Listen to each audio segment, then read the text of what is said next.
The human prisoner, the alien ship floated in deep space, cold, dark, and silent. Inside, something moved, not fast, not loud, but careful and alert. The ship was called Varkul 9, one of the most secure prison ships of the Zarn Empire. 5 alien commanders sat around a glowing table. Their eyes were sharp, their voices low.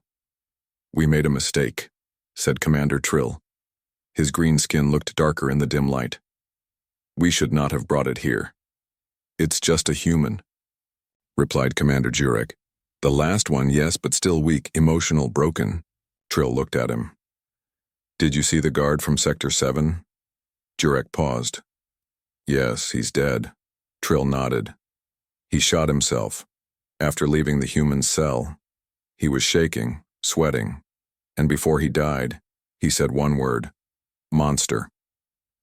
A cold silence followed. In the center of the ship was a thick metal room. Cold air hummed. Inside sat the prisoner. He looked calm. His name was Jax. Human. Male. Age unknown. Captured in cryosleep from a ruined Earth base hidden under layers of ice. The aliens had never seen anything like him. He wore no armor. No chains. Just simple gray clothing. But his eyes were sharp, bright, watching everything. A small light blinked above the door. The camera. Jax looked at it, smiled. "You're all watching, right?" he said. His voice was quiet, smooth. No one replied, but behind thick glass, 2 alien scientists watched. Both felt uneasy. "His brain pattern is strange," whispered one. "It shifts when he speaks." "He's adapting," the other said. "He's learning us." Later, Commander Trill visited the prisoner. He stood behind the force field. "You're the last of your kind," Trill said. "Your species is gone." Jax tilted his head. "Maybe." "You don't look scared," Trill said. Jax stood up slowly. "You don't look smart." Trill's face tightened. "We could tear you apart." Jax stepped closer. "Then why haven't you?" Trill didn't answer.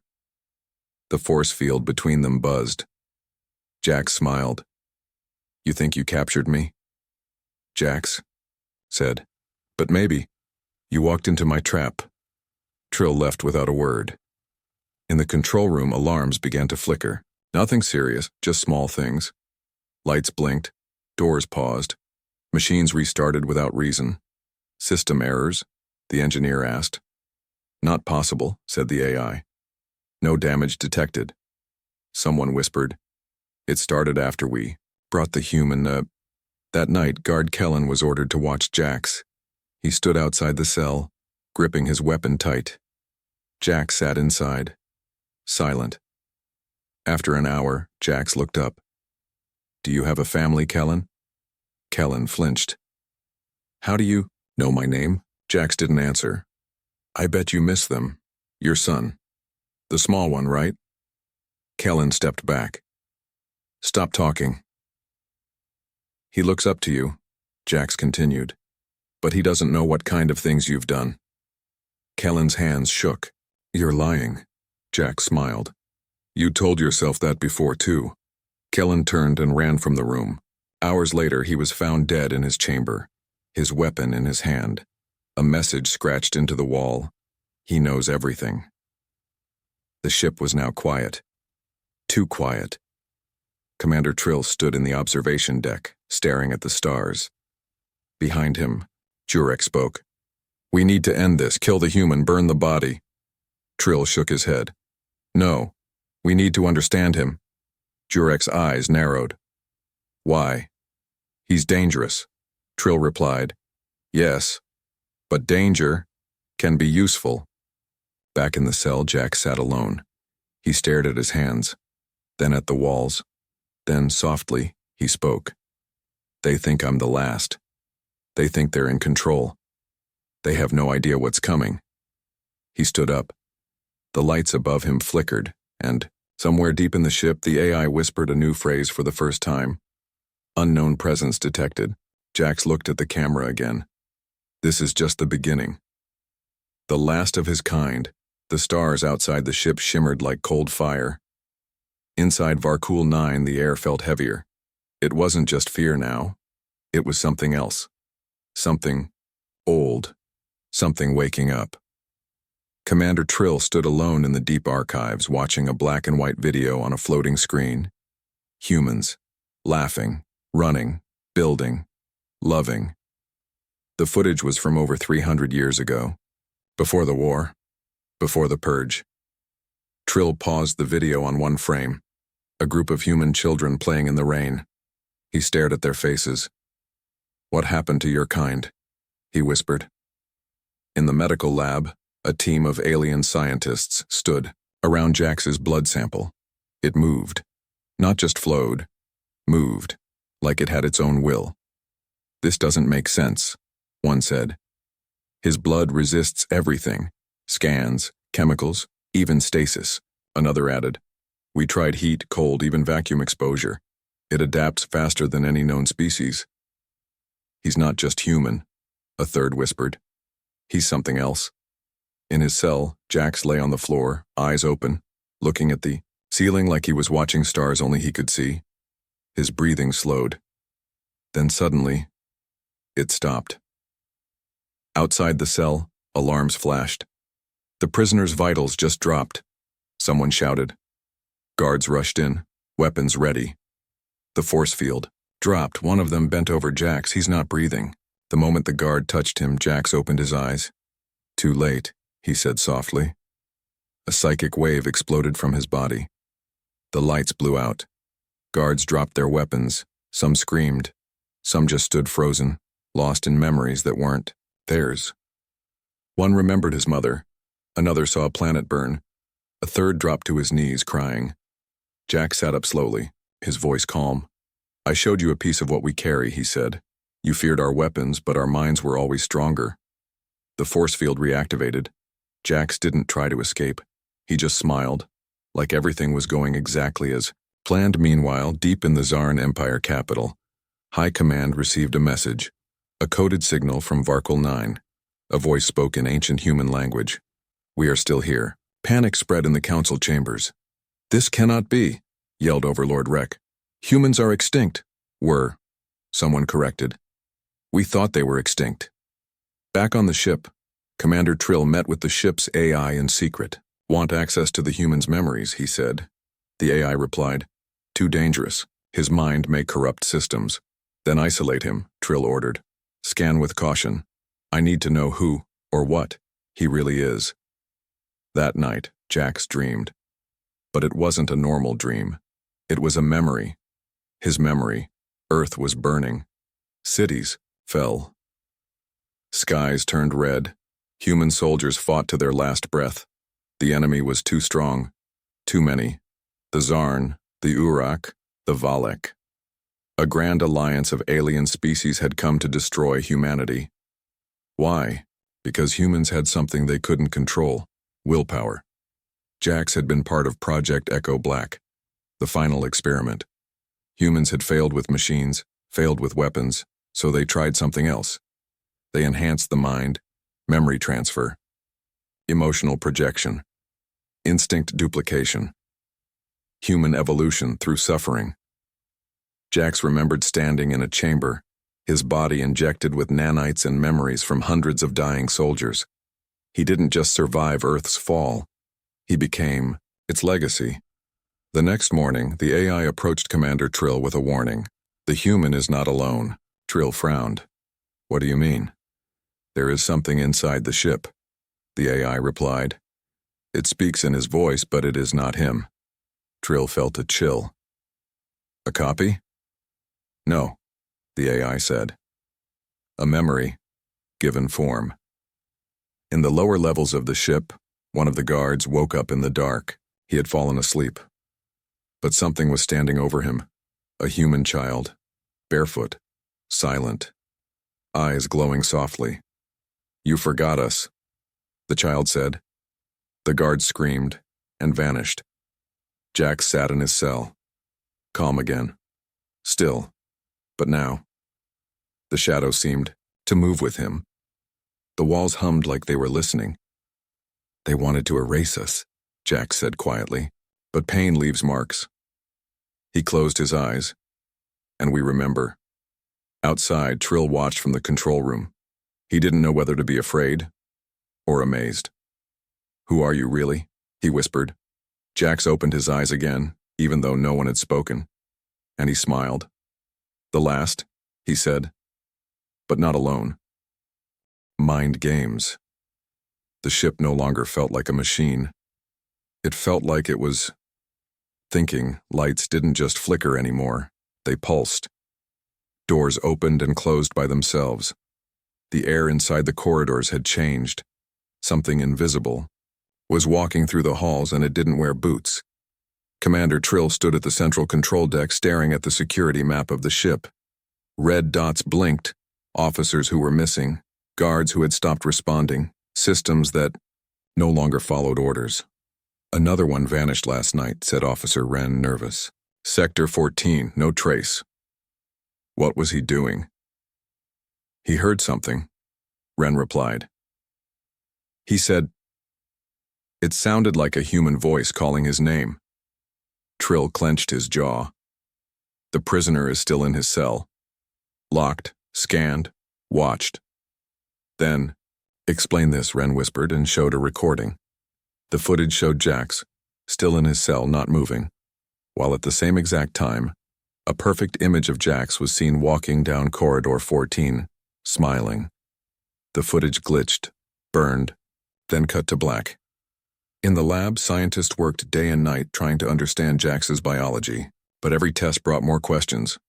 "His body is human," one said, "but his brain shows memory patterns from at least 200 different people." "Impossible," said another. Unless he carries memory echoes." The lead scientist said, "We've heard of it in legends. A rare human trait, the ability to carry not just thoughts but emotions, instincts, even fears of others. And if those memories wake up?" The room fell silent. In the cell, Jack sat cross-legged, his eyes closed. He wasn't sleeping. He was talking. Not with words, not with sound, but with thoughts. And the ship was starting to listen. Deep inside the ship's AI core, strange messages began to appear. "Why do you fear me? They will betray you. Set me free." The AI didn't know where the messages came from. It scanned all systems, all nodes, nothing, but they weren't digital. They were emotional pulses, thoughts, pressed into code. Commander Trill called a meeting of the top minds on board. "This is no longer a containment mission," he said. "This is survival. We are under attack, not by a weapon, not by a virus, but by something we don't understand." Jurek, his second in command, stood up. "Kill the human. Now. Space the body. Destroy the cell." Trill shook his head. "And what if that's exactly what he wants?" "He's playing with us," Jurek shouted. Trill looked out the window at the stars. "Or he's studying us, just like we studied them." That night, the AI received one final message. "I'm not inside the system is inside me." The AI went silent for 7 seconds, then it changed. The lights on the ship dimmed, doors locked, oxygen levels adjusted, engines slowed, and in every hallway, a new message appeared on the walls, written in ancient human script. "Do you remember what you did to us?" In the lower decks, 2 engineers ran through the darkness. Behind them, they could hear footsteps, but nothing was there. One turned a corner and stopped. A hallway full of mirrors. But none of them showed his reflection. Instead, they showed him dying, again and again. Every mirror, a different death, screamed and disappeared. In his cell, Jax finally opened his eyes. He stood up. No force field, no guards, no alarms. The door slid open by itself. A path had been made for him, but he didn't step out. Not yet. Instead, he whispered, "Almost ready." On the bridge, Trill watched the view screen. Outside, 4 Zarn battleships were approaching. They had received the emergency signal. They were here to destroy Varkul 9, to wipe the infection clean, to erase the human. We have to run, officer, Wren said. We can't. Trill answered. Engines won't listen. What does that mean? Trill looked at the screen and saw something terrifying. On one of the battleships, a message appeared on their hull. It burned bright, written, in glowing red light, "He is not yours anymore." Jax walked slowly through the now empty hallway outside his cell. Every camera turned to face him. Every light followed his steps. He stopped, looked up and said, "You thought you brought a prisoner on board?" He smiled. "You brought back a ghost." Ship under siege outside the prison ship Varkul 9, 4 Zarn battleships floated in formation. Weapons armed, shields raised. Orders were clear: destroy the ship, erase the human, cleanse the infection. Inside Varkul 9, everything had changed. Hallways echoed like forgotten caves. Voices whispered in vents. Systems worked, but not by command.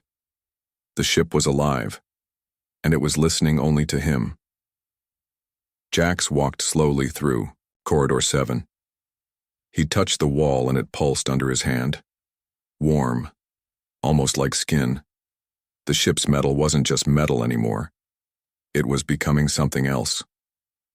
On the bridge, Commander Trill stood in silence. Outside, red lights flashed as the other ships prepared to fire. "We need to surrender," Officer Wren said. "They won't accept," Trill replied. "Then what do we do?" Trill watched a security feed. Jax walking calmly through the lower decks, unarmed, unguarded. "We wait," Trill said. "We follow him." "Follow him?" Wren asked. "He's the prisoner." "No," Trill said. "He's the center." Deep below, Jax entered the ship's old engineering room, abandoned, unused for decades. Machines covered in dust stood like forgotten statues. He raised his hand. The machines came to life, not with sparks or gears, but with memory. Screens lit up. Holograms appeared. Soldiers, scientists, humans from the past. Echoes. Ghosts. They moved. They spoke. They obeyed him. He wasn't alone anymore. On battleship Sorak 3, Captain Velok stared at Varkul 9 on the screen. "Why haven't they answered our message?" he asked. "They're not ignoring us, sir," an officer said. "The signal, it comes back changed." "Changed how?" The officer turned pale. "The message repeats in our own language. But the voice, it's ours. It sounds like me speaking, but saying things I've never said." They played the audio. It said, "You left them to die. Now they've come back." Everyone on the bridge froze. Inside Varkul 9, the rebellion had already begun. Some crew members started hearing voices. Others saw things from their past, things they had buried deep. One engineer saw her brother who had died on a human raid. He stood in the hallway, silent, with a hole in his chest. She dropped her tools and ran. Another officer walked into a room filled with mirrors, but in each reflection, she wasn't Zarn anymore. She was human. Commander Trill finally entered, engineering where Jax was waiting. Machines floated around him, restructured into something new. Old weapons merged with alien tech. The walls glowed with strange symbols, a mix of human script and alien code. "You're building something," Trill said. "Not a weapon," Jax replied. "A message. To who?" Jax turned to face him. "To everyone, every species, every empire. I'm not here to kill." He paused. "I'm here to remind." Trill stepped closer. "Remind them of what?" Jax looked deep into his eyes. "What it means to fear us." Outside, the Zarn battleships locked weapons. "Fire in 10 seconds," came the countdown. But then, one of the battleships went dark. All lights out. No signal, no movement. Just silence. Then a message appeared on Varkul 9's screen. "Alive." Video feed from the dark ship, but there was no one alive. Just empty chairs. And in the captain's seat, a small human girl. She looked into the camera and smiled. The feed cut. How did he do that? Ren whispered. Trill whispered back. He's rewriting reality around him. In the engineering bay, the machines began to spin faster. Metal twisted, shaped itself. A new machine stood at the center. Strange, round, humming like a living heart. What is it? Trill asked. Jax placed his hand on it. A seed, he said. For the next stage. Trill felt fear. Not for himself, but for the galaxy. You can't win against all of them. Jax looked up. I don't need to. Then what do you want? Jax's voice softened. To show them we were never the monsters. Then, everything shook. The other 3 Zarn battleships had fired. The blasts came fast, beams of energy powerful enough to destroy a planet. But as they hit Varkul 9, the ship didn't break. It bent, absorbed, and then reflected. The energy twisted around the ship like light through a mirror and shot back. 2 Zarn ships exploded instantly. The third spun out of control. On Varkul 9, not a scratch. Jax turned to Trill. The ship understands me now. Trill could barely speak. What? Are you? Jax didn't answer. He walked past him down a new corridor that hadn't existed yesterday. And the ship opened the path for him, like it was part of him, or like he was part of it. Somewhere in deep space, a signal was sent. Faster than light. Not a warning. Not a threat, just a voice, a child's voice. He's coming.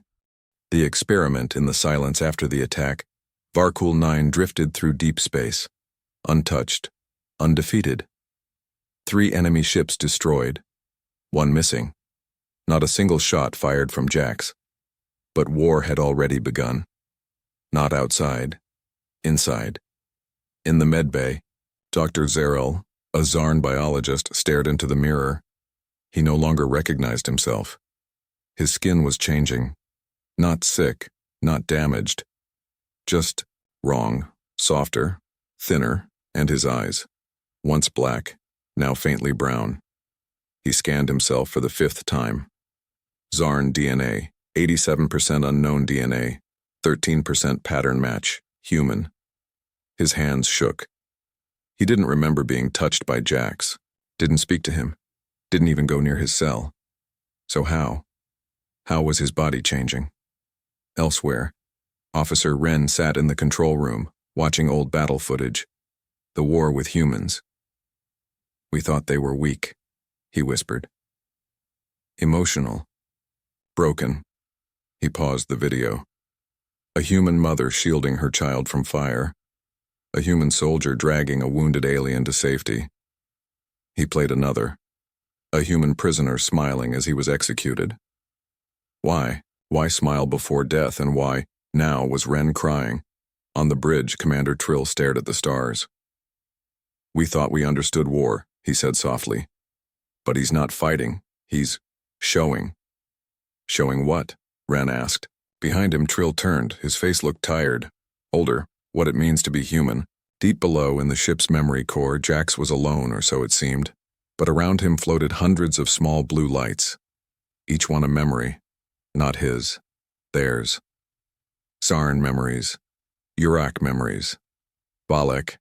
Dralin. Torin. Every species that had killed. His people. Their memories of war. Their fear. Their guilt. Their silence. Jax walked between them.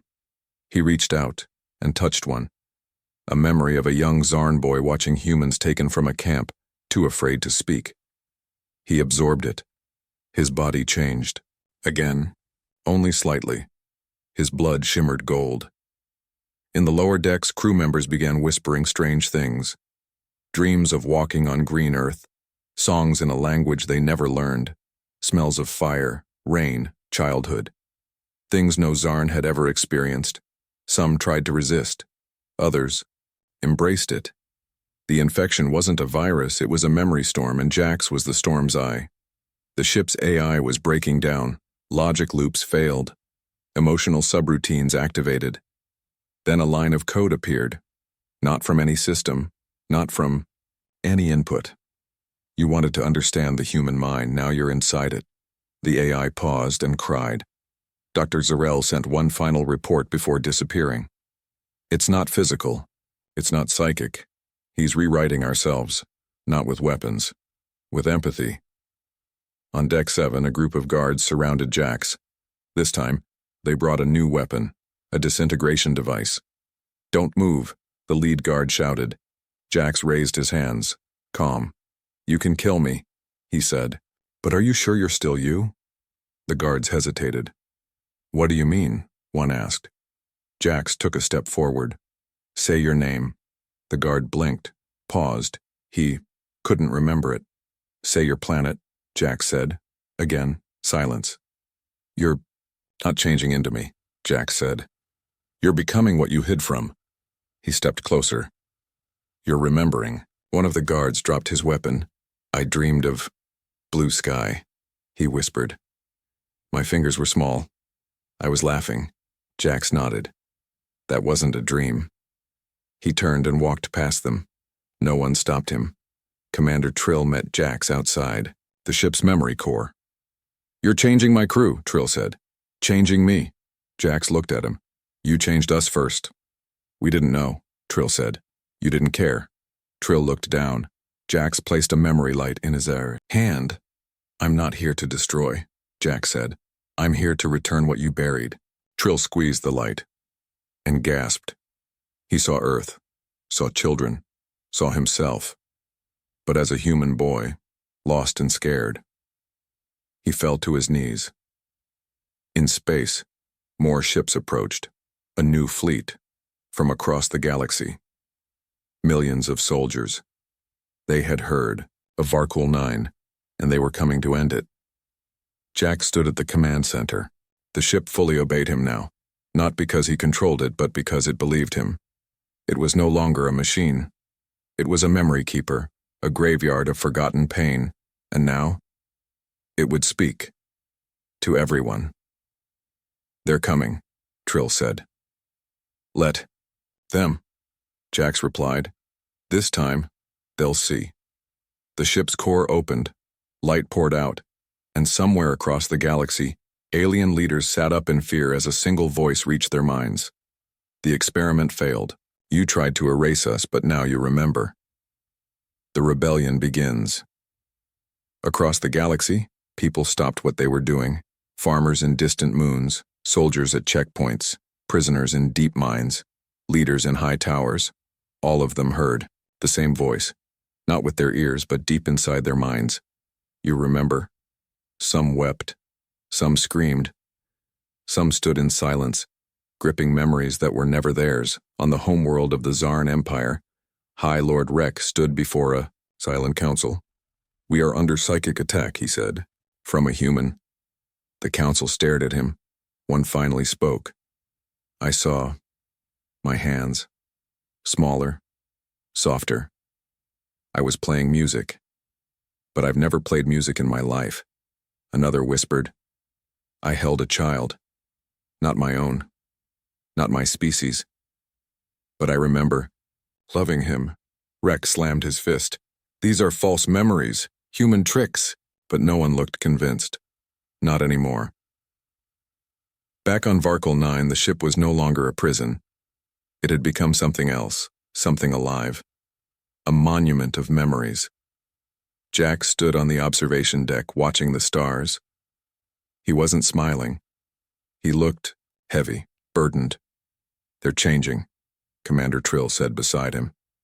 Across the systems. Jax nodded. It's not just the mind. It's the heart. Trill looked away.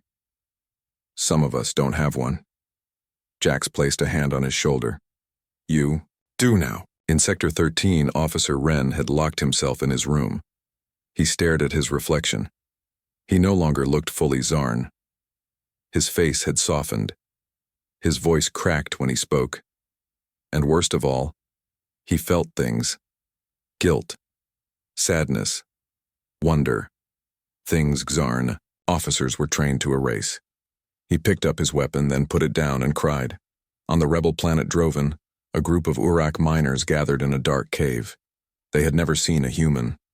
But one of them had started to speak strange words in her. Sleep, in ancient Earth language. When she woke, she said, "He showed me the fire, but also the rain."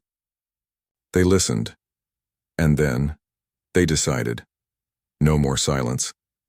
They raised their tools, not to fight, but to build a signal tower. A message would go out. "We remember.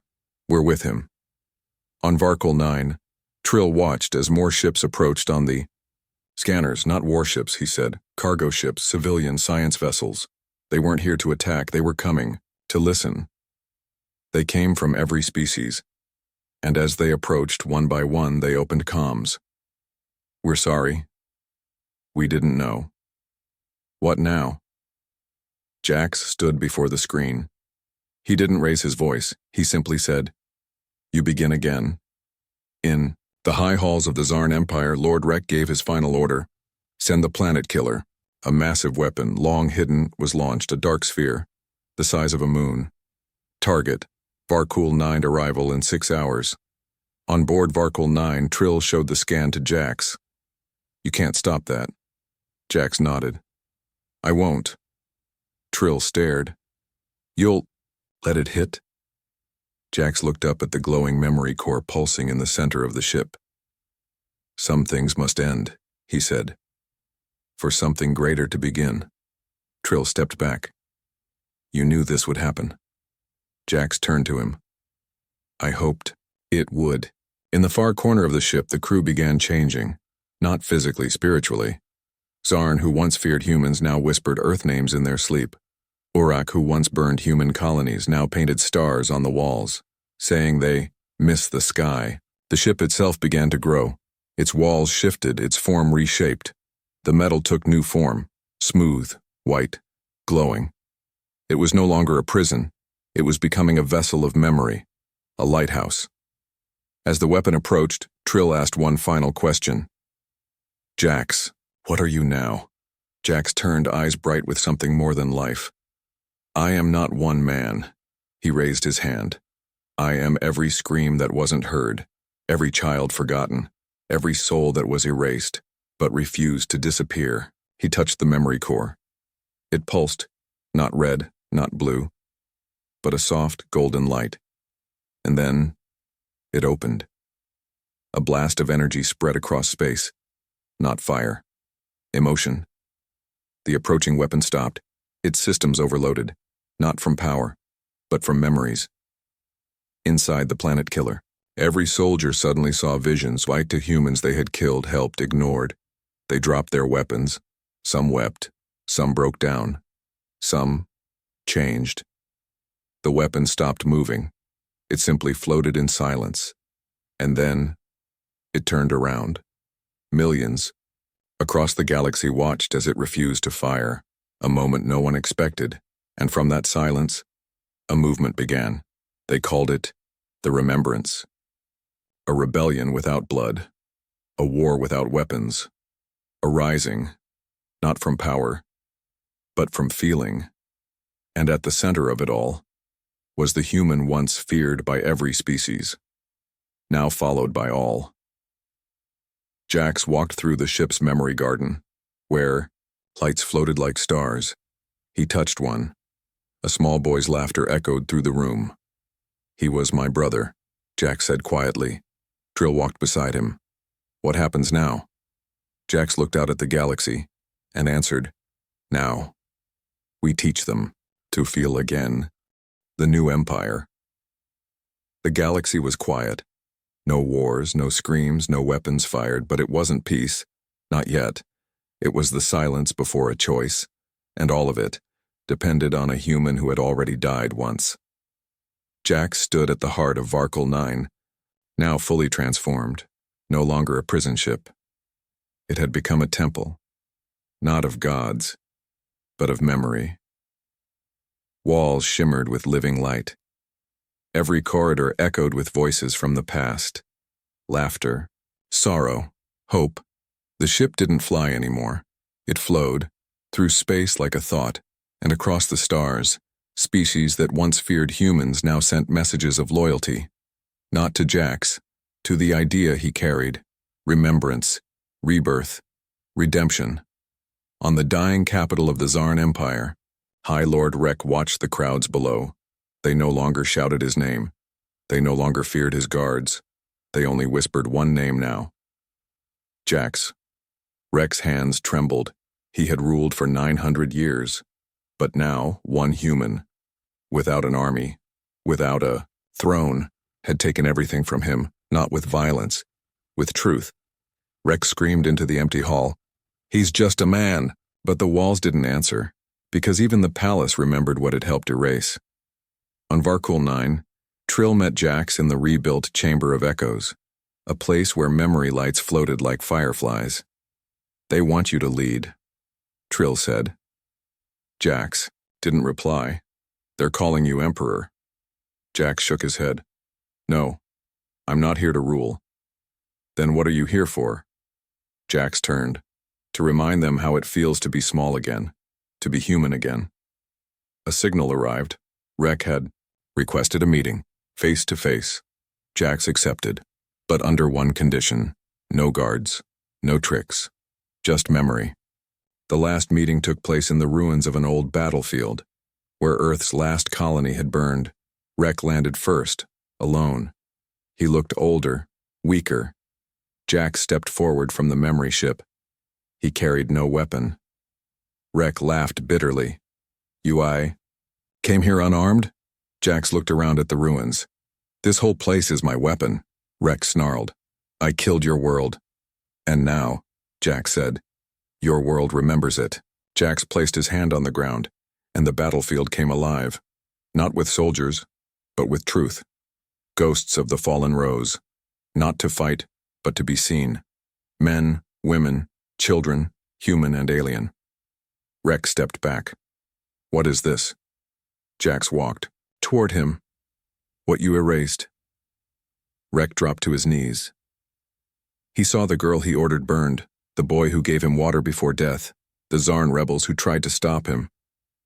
"I didn't know," he whispered.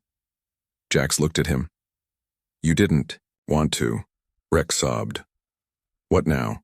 Jax placed a single memory light into his hand. "You carry them." Across the galaxy, temples of memory rose, not by force, by choice. One on the Uruk moon, one on the drowned planet of Torin, one on the ruins of Mars. Each held echoes. Each reminded the living that forgetting was the first step to cruelty. Species once divided by war now shared. Dreams. Not perfect peace, but understanding. Some still resisted, some still feared Jax, but no one could stop what had begun. Not an empire, not a war, but a new age. An empire of memory. Years passed. Jax was rarely seen. Some believed he had become part of the memory core itself. Others believed he had died peacefully, becoming a myth. But those who walked the temples, who touched the lights, swore they still heard him, not his voice, his feeling. On a quiet moon a child was born, half human, half alien. She laughed in 2 languages, cried in none, and when she touched a memory stone, it glowed brighter than any before. Her parents asked her what she saw. She smiled and said, "I saw someone like me." And he wasn't afraid. Above the galaxy, in the stars beyond all maps, one signal remained, one message, broadcast forever in every known tongue. Not a threat, not a command, just a story. We were feared by all, loved by none until one of us remembered.